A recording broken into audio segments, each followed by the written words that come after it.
عاشقت شدم، خواستم به دستت بیارم، راه دیگه هم نداشتم، نمیتونستم ببینم حالا یکی دیگه شدی. با اومدنش تو زندگی شروین خیلی اشتباه کرده. فقط ببین، باید به من اعتماد کنی نیلو. قبلا همیشه هواتو داشتم دیگه، الانم مثل قبل هواتو دارم. بعضی وقتا دلم میخواد شروین که من با دستای خودم خفت کنم. خفه کن.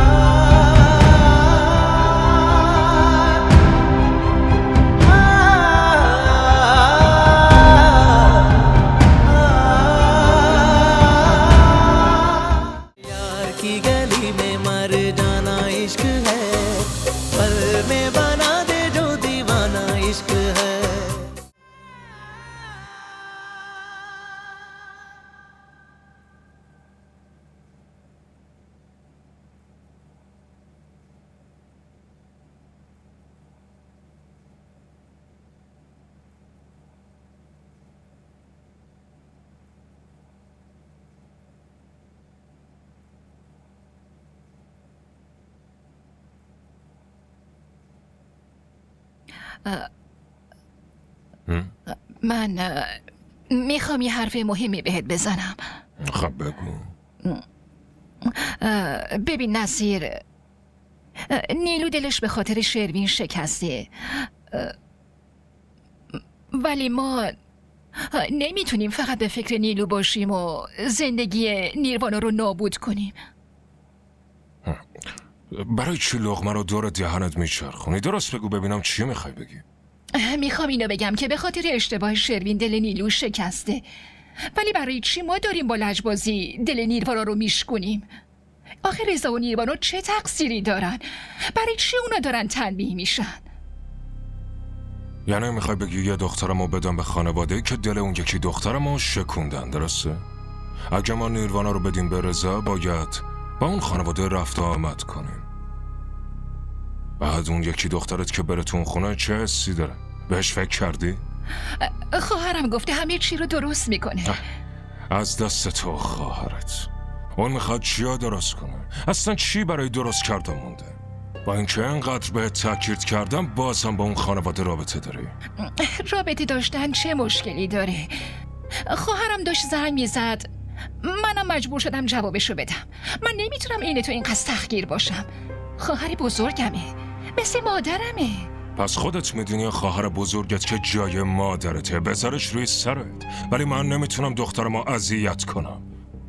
بعدم این خواهر بزرگت حالا چه گلی به سرت زده جز هی زنگ زدن و مغزتو خوردن؟ جز پسرشم که سر خود با دختری که دوست داشت ازدواج کرده از پیش ما رفت. الانم خوب تو گوشت فرو کن. من خیلی زود 2 تا دخترمو عروس یه خانواده دیگه میکنم. با دوستم حرف زدم، تو آشناهاش خواستگار سراغ داره، اونا هم میخوان بیان نیروانا رو ببینن و ازش خواستگاری کنن. نیروانا؟ ولی نیروانا که اون که کوچیکه. چه فرقی میکنه؟ اول کوچیکه ازدواج میکنه، بعدم نوبت بزرگه میشه. خیلی زود یه خواستگارم برای نیلو پیدا میکنیم. اونا از عکس نیروانا خوششون اومده، دارن میان خواستگاریش. تو هم فقط بچسب کارای پذیرایی. بدونی که با من مشورت کنی به من بگی چطوری گفتی پاشن بیان؟ یاد گفته بودم فرح. حالا برو به کارت برس، منم باید برم اداره.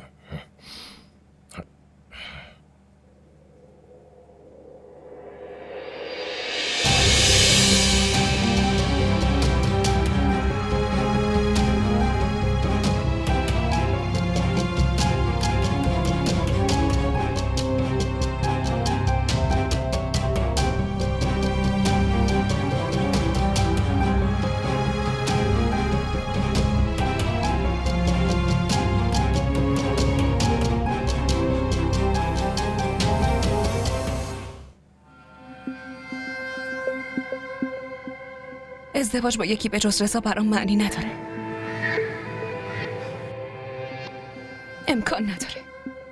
امکان نداره. میدونی چشمای من از بچگی فقط خواب خونه خاله رو دیدن و بس. چطوری با یکی دیگه ازدواج کنم آخه؟ نه، امکان نداره.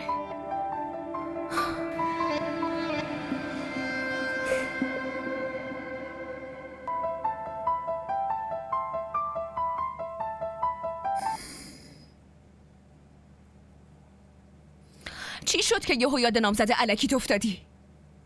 چرا اینطوری حرف میزنی؟ بعدم نامزد الکی دیگه چه صیغه‌ایه؟ منظورم همینیه که الان سرت اومده. قرار بود نامزد چی؟ ولی نشدی. الانم هنوز منو نامزد خودت میدونی. پس من میشم یه نامزد الکی دیگه، غیر اینه؟ نیروانا ببین چی میگم. ببین من حال و حوصله ندارم. خب برای این بهت زنگ زدم که شاید یه ذره حال و احوالم ردیف بشه. ولی معلوم نیست از چی عصبانی و سر من خالی میکنی عزیزم. عصبانی نیستم و الانم نمیخوام سرتو خالی کنم.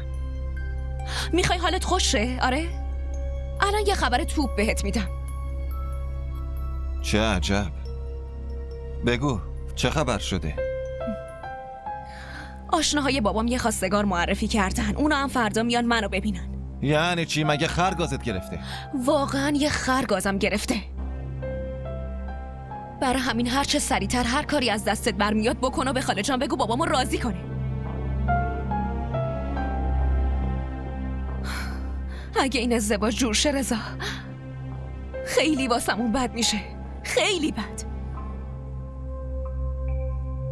ببین چی میگم. ببین من با مامانم حرف میزنم با شوهرخاله صحبت کنه، راضیش کنه دیگه. من همیشه تو ذهنم اسممو کنار اسم تو تصور کردم رضا. اگه با یکی دیگه عروسی کنم خودمو میکشم و عروسی رو به همه زهر میکنم. بابا حالا مگه من یکی دیگر رو زیر سرم دارم آخه؟ همه این مشکلات به خاطر شروینه. هر کاری میخوای بکنی خیلی زود تمومش کن رضا. یه وقت نکنه بیان منو ببرن خونه یه شوهر و وقتی که میان تو اتاقم ببینن جنازم اونجاست به جای عروسشون. الان داری با این حرفای احساسی تحریکم میکنی؟ بهش عمل میکنم و خودت هم اینو خوب میدونی رضا که چقدر سر حرفم میمونم. نیروانا ببین. الو؟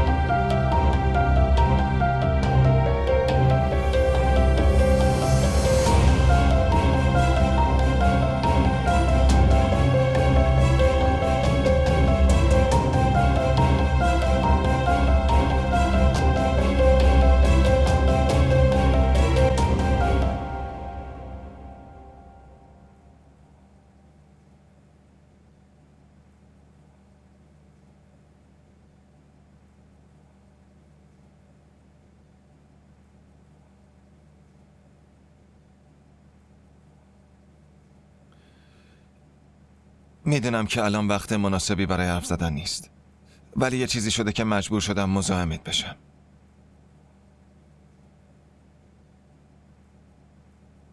اشکالی نداره، بیا بشین. بگو چی شده؟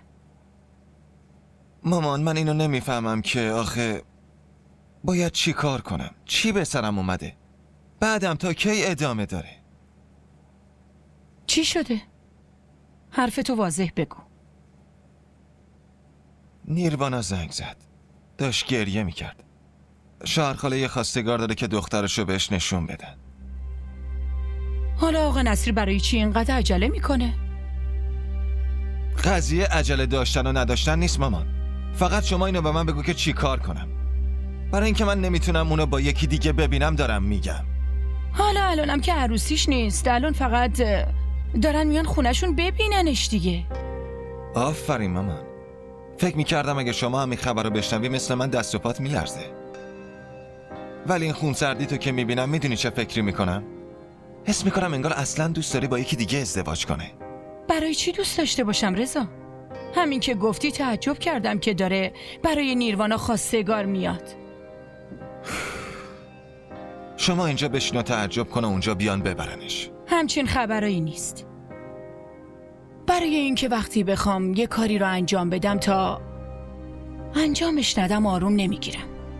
من حرفم یک کلامه. نیروانا و نیلو دوتاشون فقط عروس من میشن و تمام. نیلو رو نمیدونم، ولی نیروانا باید بیاد تو این خونه. تقصیر من چیه؟ مگه من دست یکی رو گرفتم آوردم اینجا؟ نه والا. باشه من با آقا نصیر حرف میزنم. مامان، حرف باد هواست. من نیروانا رو میخوام، همین.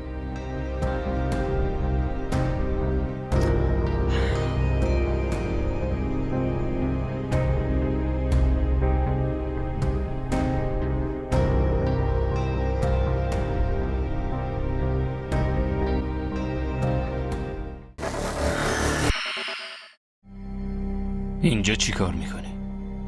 چیزی شده؟ اومدم ببینم الان که ما رو به بدبختی انداختی خودت چه روز حالی داری؟ آخه مگه من چی کارت کردم؟ با دست خالی اومدم اینجا. اسم این خونه گولاخ و این کار توپل که دست تو رو میگی دست خالی؟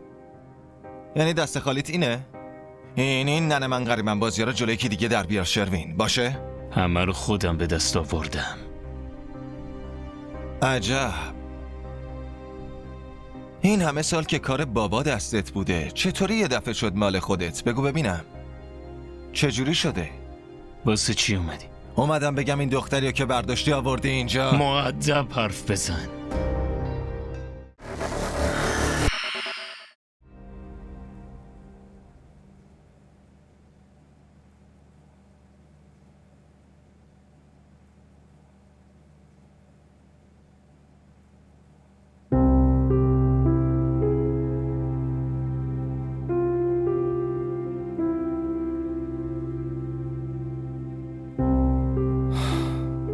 این بابامه.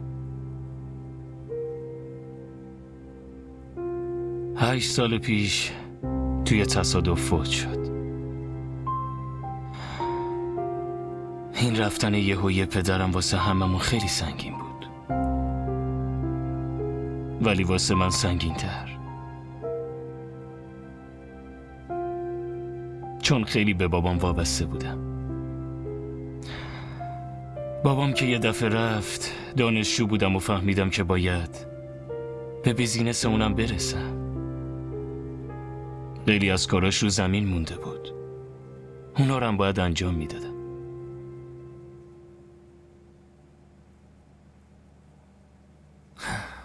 بابام هیچ وقت دعوام نکرد. یادم یه دفعه با دوستام رو موتور بودم، داشتم سیگار میکشیدم و میرفتم. موتور پشت چراغ وایستاد.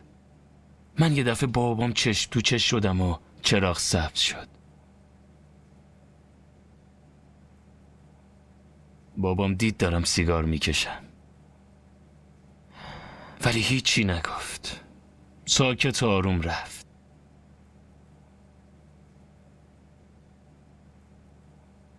انقدر ترسیدم که سریع رفتم دفتر بابام. ازش عذرخواهی کردم. بابام بلافاصله منو بخشید. هیچی هم نگفت، فقط یه حرفی بهم زد که این عادت مثل یه ننگ برای شخصیتت باقی میمونه.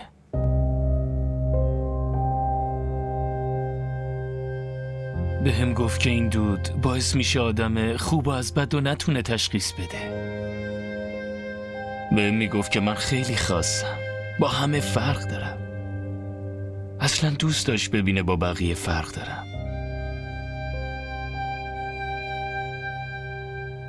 از اون روز به بعد دیگه هیچ وقت کار بدی نکردم.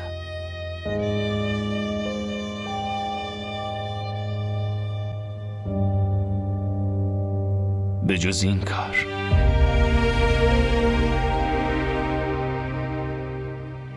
چون تو رو دیدم، عاشقت شدم. خواستم به دستت بیارم. راه دیگه هم نداشتم. نمیتونستم ببینم مال یکی دیگه شدی.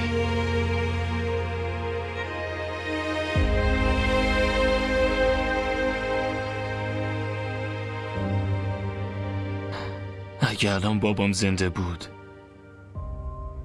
همچین روزایی رو نمیدیدم. مطمئنم که از من پشتمون وای میستاد. اینا رو برای چی داری به من میگی؟ حس کردم باید در مورد پدرم بدونی.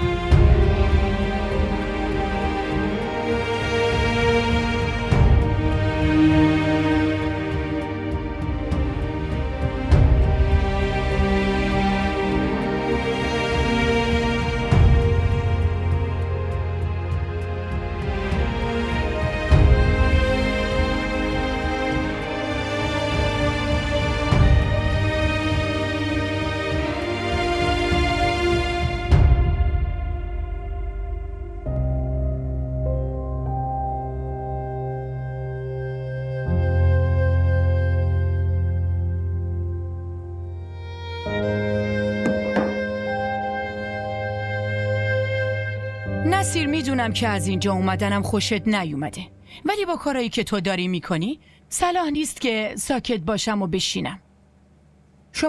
شما برای نیروانا خواستگار پیدا کردی، با اینکه میدونی من نیروانا رو از بچگی به اسم رضام کردم.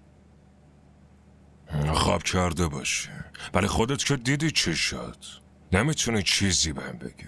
قبول دارم هر اتفاقی که افتاده اشتباه بوده، ولی توی این ماجراها نیروانا و رضا چه تقصیری دارن؟ برای چی اونا رو تنبیه میکنی؟ خواهر، اینو تنبیه بدونی یا مجازات، من تصمیممو گرفتم. هیچ کدوم از بچه‌های من عروست نمیشن. تو حق داری عصبانی باشی. خدا شاهد، هر قدر که تو از شروین ناراحتی منم همون قدر ازش دلخورم. با اینکه شروین پسرمه، ولی من کاملا طرف نیلو هستم.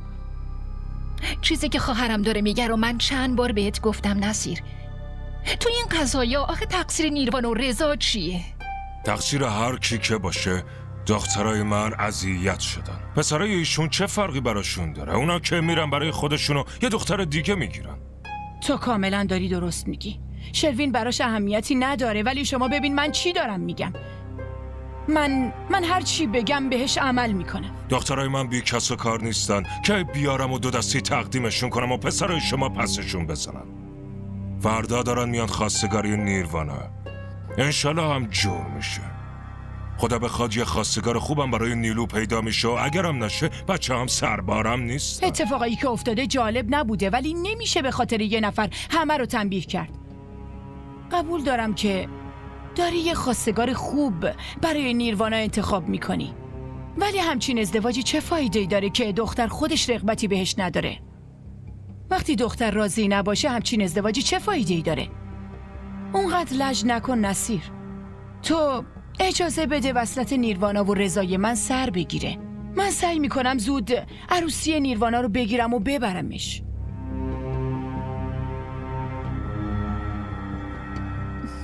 قبول کن دیگه نصیر. حالا 2 تا دخترمون نه، ولی یه دخترمون که خوشبخت میشه. تو رو خدا. باشه، بهم وقت بدین فکر کنم.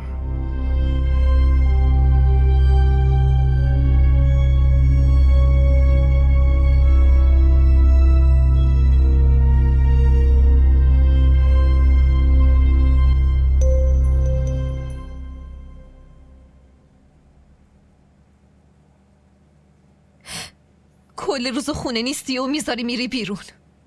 منو تو این زندون تنها اسیر کردی. چرا؟ کی تو رو زندانی کرده؟ اگه زندونی نیستم پس چیم شروین؟ در این خونه که فقط به میل تو باز میشه، به میل تو هم بسته میشه. اون به خاطر امنیتت. همچین امنیتی رو نخواستم. نمیخوام عین یه زندونی زندگی کنم. دیگه تکرار نمیشه. خیلی ازتون ممنونم. تو این خونه زندونی نیستی.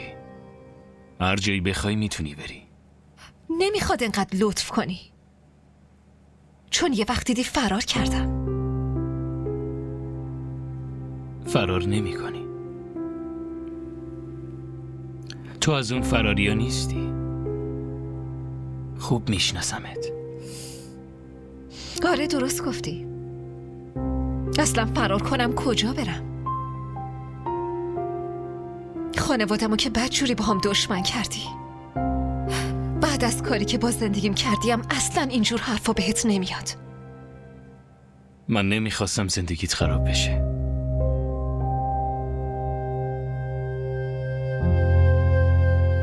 ولی دیوونگیم باعث شد از خانوادت دور شی.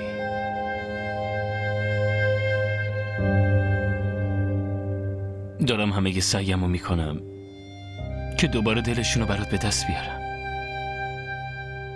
متاسفانه هیچ کدوم از حرفاتو باور نمیکنم. اگه یه سر سوزم به فکر خانوادم بودی هیچ وقت همچین کاری نمیکردی. نمیتونستم از دستت بدم. الانم به دستم نیاوردی. تو هم میگفتی که عاشقمی. من که نمیگفتی خیلی زود مال هم میشیم، با هم ازدواج میکنیم. الان چی شده؟ فقط تو نیستی که خانوادتو ول کردی و اینجایی. آیسان، منم خانوادمو ول کردم و با تو زندگی میکنم. به نظرت چرا این همه تلاشی که من دارم برای عشقمون میکنم شده گناه؟ اینو از من نپرس، از خودت سوال کن. این عشق زورکی مبارک خودت باشه. الان فقط منم که ضرر کردم، تو که تو عشقت برنده شدی. الانم با هم زیر سایه این پول و ثروتی، ولی برای چی صورتت همش انقدر غمگینه؟ تو باید خیلی خوشحال باشی. باید برات دست بزنیم، سوت بزنیم، جشن بگیریم، همونطوری که قبلا وقتی تو جنگ می بردن و می اومدن تا چندین ماه برای جنگشون جشن می گرفتن. تو هم جشن بگیر. منتظر چی هستی؟ کاش برنده شده بودم، ولی بازم خوبه. اگه تونسته باشم یه ذره دلتو نسبت به خودم نرم کرده باشم، همونطور که قبلا دوستم داشتی. داشتم.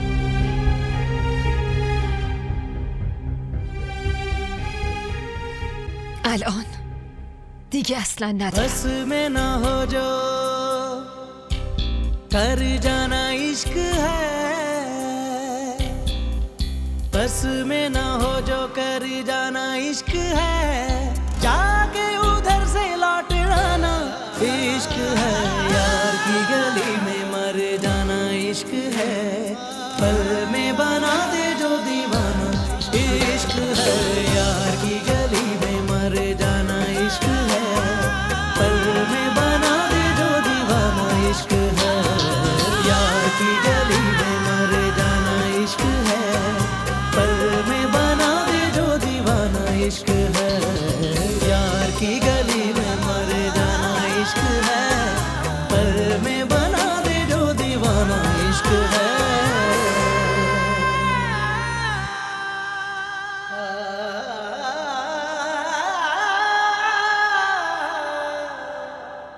راستش بابام نرم شده ولی هنوز بله رو نداده. به نظر تو عمو قبول میکنه؟ هنوز نمیشه چیزی گفت. حالا اگه عمو قبول نکنه تو با کسی دیگه ای ازدواج میکنی؟ اگه میخواستم با یکی دیگه ازدواج کنم به خاله میگفتم انقدر سریع بیاد. این حرفت هم درسته. من کارمو درست انجام دادم. تو کی کارتو میکنی؟ چی کار کنم؟ الان داری از من میپرسی؟ اونی که ما رو به درد سر انداخته برادرته. قبل تو ازدواج کرده، زنش هم آورده خونش. به خاطر اونه که انقدر داریم گرفتار میشیم. فقط این ماییم که باید بدبختی بکشیم. اون دوتا خودشون راحت دارن زندگیشونو میکنن و ما اینجا به درد سر افتادیم به خاطر اونه که ازدواجمون داره به هم میخوره.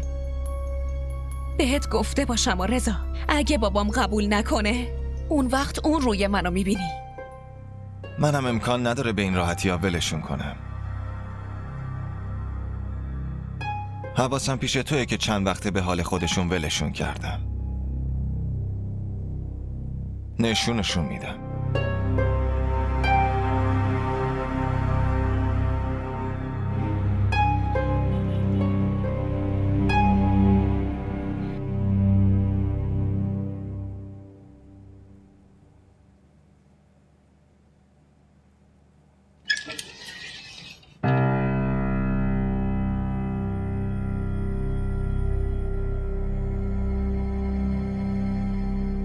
اینجا چی کار میکنی؟ چیزی شده؟ اومدم ببینم الان که ما رو به بدبختی انداختی خودت چه روز حالی داری؟ آخه مگه من چی کارت کردم؟ با دست خالی اومدم اینجا. اسم این خونه گولاخ و این کار توپل که دست تو رو میگی دست خالی؟ یعنی دست خالیت اینه؟ این ننه من غریبم بازی رو جلوی کی دیگه در بیار شروین باشه؟ همه رو خودم به دست آوردم. عجب. این همه سال که کار بابا دستت بوده چطوری یه دفعه شد مال خودت؟ بگو ببینم چجوری شده؟ واسه چی اومدی؟ اومدم بگم این دختری که برداشتی آوردی اینجا. مؤدب حرف بزن. زن داداشته. من به عنوان زن داداش قبولش ندارم. فقط اومدم اینو بگم این که با نیلو ازدواج نکردی و زندگی من و نیلوارا رو با خاک یکی کردی فراموش نمی کنم. اگه ازدواج من سر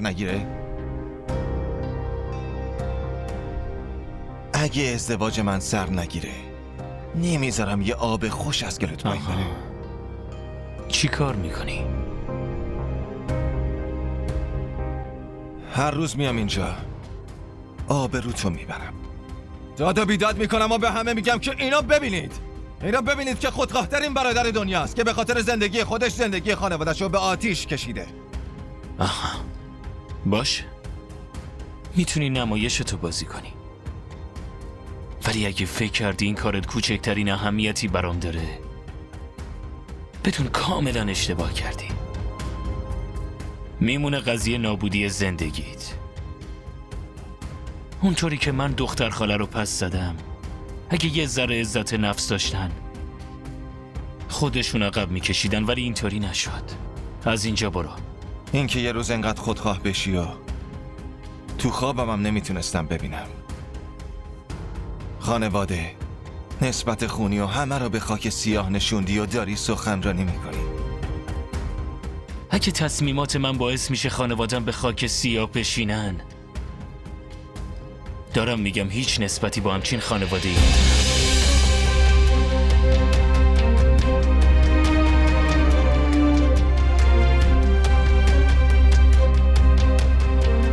فعلا که داغی. دعا کن آقا نصیر قبول کنه و من و نیروانا با هم ازدواج کنیم، وگرنه نمیذارم یه روز خوش توی زندگیتون ببینیم.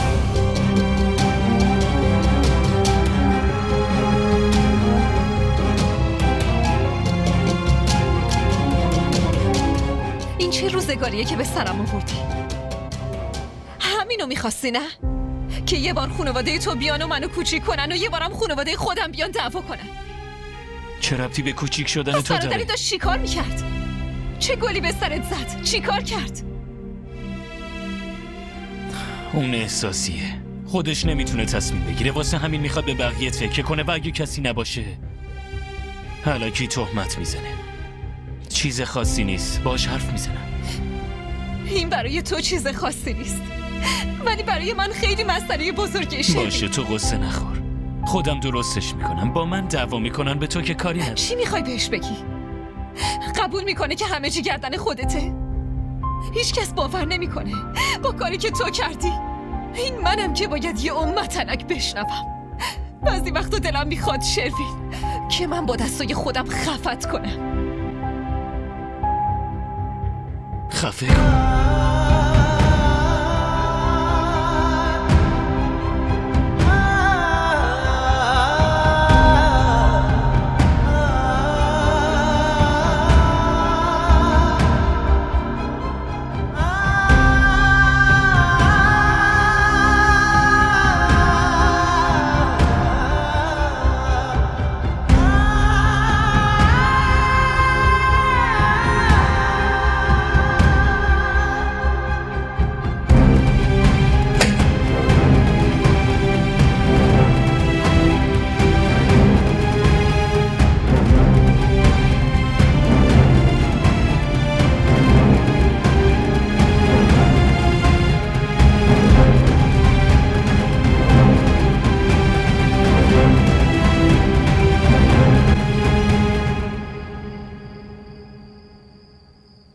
بگو فکرتو کردی؟ چه فکری کنم؟ تا وقتی همتون راضی هستین تا کی تنهایی رو حرفم پافشاری کنم؟ جنفر چقدر میتونه تحمل کنه؟ خدا رو شکر. برای خوشبختی یه دخترت خدا رو شکر میکنه. بهتره به اون یکی هم فکر کنه. نکنه انقدر حواسمون پرچه که بعدا کلا اونو یادمون بره. این اتفاق میفته. تو نگران نباش. خودم با نیلو حرف میزنم، آرومش میکنم. دختر خیلی عاقلیه. با خوشبختی خواهرش قصه نمیخوره. اگه اینطوری باشه که دیگه معرکه میشه. به هر حال حواست باشه. پاشم برم به خواهرم زنگ بزنم و این خبر خوشو بهش بدم. خیلی ناراحته. این خبر رو بشنوه خوشحال میشه. هر طور صلاح میدون.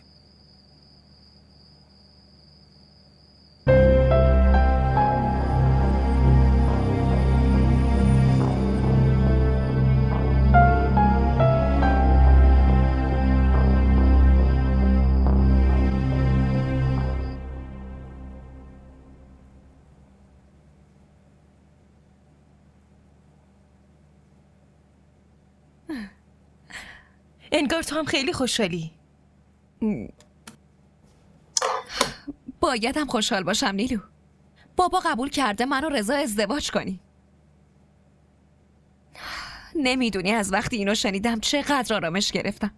ولی تو که گفتی اگه شروین قبول نکنه تو هم فداکاری میکنی و با رضا ازدواج نمیکنی. پس چی شد؟ نتونستی؟ نتونستی برای عشقت فداکاری کنی؟ آره؟ معلوم هست چی داری میگی. میخوای برای عشقم فداکاری کنم نیلو؟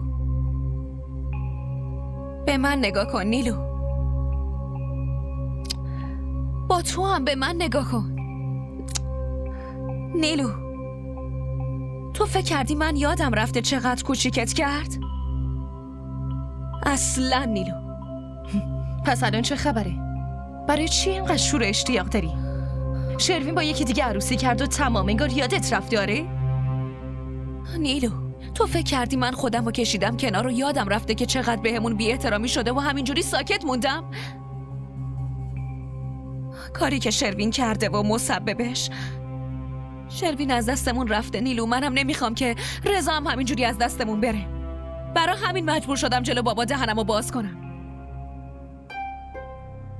اصلا نمیتونم ببینم که اینقدر راحت آینده ما دوتا داره خراب میشه. چقدر اون آیسان دل تو شکست و اشک تو در آورد. فقط دلم میخواد که پام به اون خونه برسه. خودم انتقام اشکاتو میگیرم. آیسان اشک تو در آورد دیگه. منم یه کاری میکنم اون رو شروین طلاق بگیرن. اگه این کارو نکردم اسمم نیروانا نیست. تو فکر کردی من اینقدر خودخواهم که برم تو اون خونه و کیفمو کنم و تو اینجا بشینی و صبح تا شب زار بزنی نیلو؟ این آیسانه که باید زار بزنه نه تو. یه کاری میکنم که اون طلاق بگیره و تو بشی عروس خونه شروین. با اومدنش تو زندگی شروین خیلی اشتباه کرده.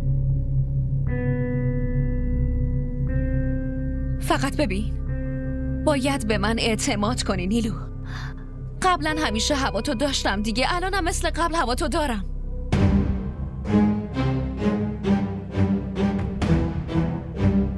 بخند نیلو.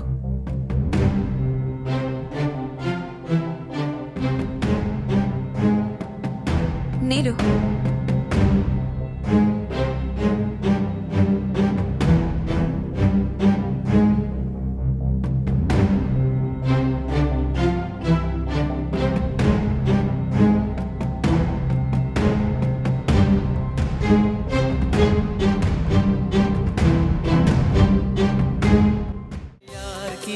اگه از این قسمت خوشتون اومد برای دوستاتون هم بفرستید. में बना दे जो दीवाना इश्क है